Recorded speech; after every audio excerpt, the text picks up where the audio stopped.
Assalamualaikum warahmatullahi ta'ala wabarakatuh. Hi guys, magkwentuhan muna tayo habang nagtatadtad ako ng isda namin.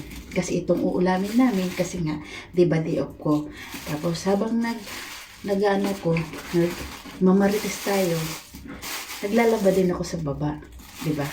Kaya diskarte lang malupit guys. Alam niyo guys, kung kayo mag-abroad, walang problema mag-abroad. Go lang. Kasi ako noon, nag-abroad ako.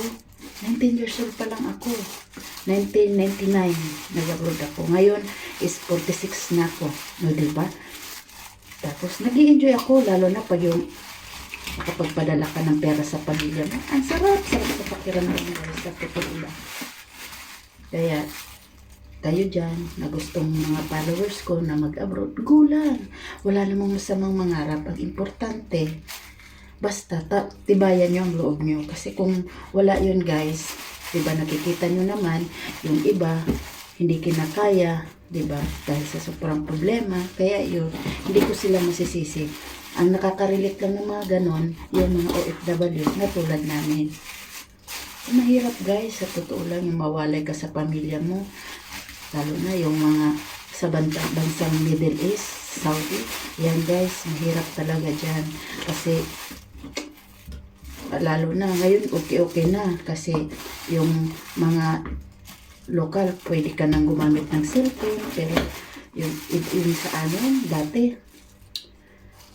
ay naku guys, kung alam nyo lang, ginagamit lang namin noon isang buwan, dumating sa amin sulat galing sa mahal namin, isang buwan,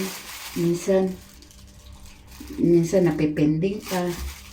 Pero ngayon anytime kung gusto mong tumawag sa pamilya mo, anytime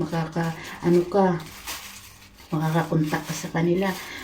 Pero kami noon, pila-pila pa, buwanan pa bago malaman mo na natanggap na yung perang padala mo, kasi maghihintay ka ng response.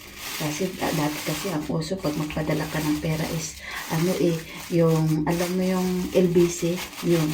Kasi dati nagtrabaho ako nag-abroad ako, wala pang noon, internet, cellphone, sulat-sulat lang, voice tape, gano'n. Pero tumagal ako sa Saudi ng 12 years. Pero yun naman guys is company. Kaya tumagal ako, hindi ako naho-homesick na kasi hindi naman ako kasi sa bahay nagtatrabaho. Ako caregiver. Yun. So,